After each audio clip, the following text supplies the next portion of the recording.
అమ్మా మీ పేరు? నా పేరు చెన్నకుడి శివకుమార్ అండి.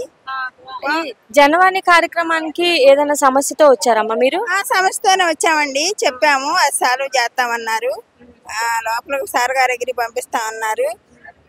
పవన్ కళ్యాణ్ గారు మన పార్టీ ఆఫీసు ఉరుము లాంటిది, మన పిఠాపురం, మన గెలుపు పిఠాపురం మెరుపు లాంటిది.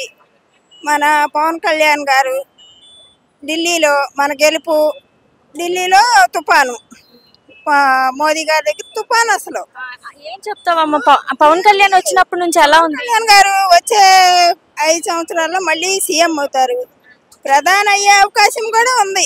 అంత మంచి పనులు చేస్తున్నాడు. పరిపాలన ఎలా ఉంది పవన్ కళ్యాణ్ వచ్చినప్పటి నుంచి? బాగుందండి, బాగుండబట్టే కదా అసలు.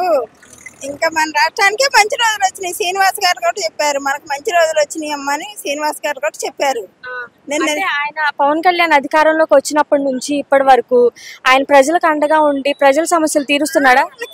ఆడవాళ్ళకి ఎంత మేలుగా అండగా ఉన్నాడు అసలు. పెద్దన్న దేశానికి, రాష్ట్రానికి, మన ఊరికి, మనకి పెద్దన్నగా ఉన్నాడు అసలు. ధైర్యం, ఆడవాళ్ళు కూడా ధైర్యం వచ్చేసింది. ఇదివరకు మీటింగ్ అంటే మగవాళ్ళు వెళ్ళేవాళ్ళు, ఆడవాళ్ళు ఇళ్లలో ఉండేవాళ్ళు. ఇప్పుడు మీటింగ్ అంటే మగవాళ్ళు అనుకుంటున్నారు, ఆడవాళ్ళే ముందే. మీటింగ్ అంటే ఆడవాళ్ళే ముందు ఉంటున్నారు. నా పేరు అరుణ. ఎట్లా ఉందమ్మా కూటమి ప్రభుత్వం వచ్చిన తర్వాత పరిపాలన అనేది ఎలా అనిపిస్తుంది? ఇప్పుడైతే ఒక పర్లేదు అనిపిస్తుందండి. మాకు అప్పుడు జగన్ ప్రభుత్వంలో మాకు అన్యాయం జరిగింది. మా అమ్మగారి పొలం మా అక్కయ్య గారు ఎక్కించుకొని, ఆన్లైన్ ఎక్కించుకొని మన వాళ్ళకి రిజిస్టర్ చేసింది.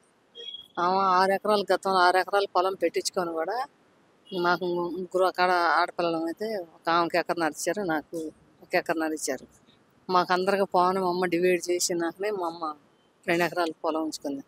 ఆ 2 ఎకరాల పొలంలో మా అక్కయ్య గారు కౌలుకి వేసుకుంటానే ఎత్తానే నెలకు 5 మనకలు బియ్యం కడికి ఎత్తానే ఏదో కొంచెం ఇష్టమైనాడు, కొద్దిగా కూర వేసేది, లేకపోతే లేదు.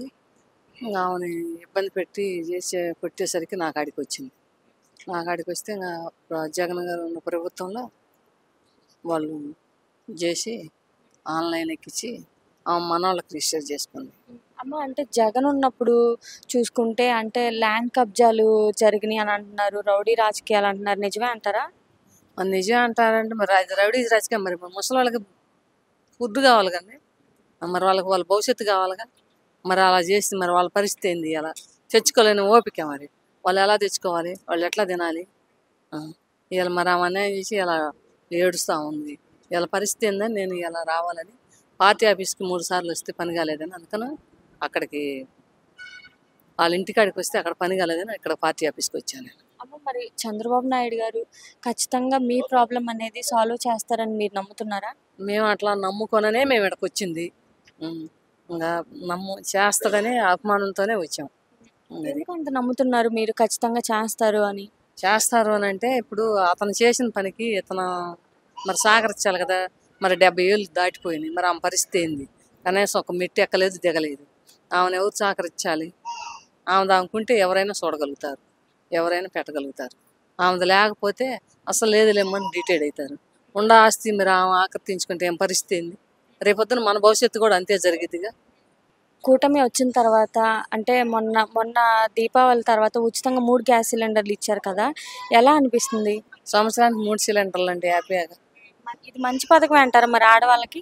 ఇది మంచి పథకమే. మరి అది అంతా ఆయన అన్ని చేసి ఉంటే మళ్ళీ నెక్స్ట్ కూడా ఆయన గారే వస్తారు. ఇవన్నీ కావాలి, అన్నీ చేసి ఉంటే కన్ఫర్మ్గా వస్తుంది. అది కూటమి ప్రభుత్వం ముందు ప్రజలకి అండగా ఉండి ప్రజల సమస్యలు అనేది తీరుస్తుందమ్మా? ఏం ఆయన అభిమానం అది తీర్చాడు అనుకో, మళ్ళీ రాబోయే కాలంలో కూడా ఇబ్బంది లేకుండా చేశాడు. ముసలా మొత్తుకోవాలని మంచి శబర అనుకున్న ఎన్ని కోరికలన్నీ తీర్చాను అనే అభిమానంతో ఉండగలుగుతారు. ఒక మాటలో ఏం చెప్తారమ్మా కూటమి ప్రభుత్వం గురించి మీరు?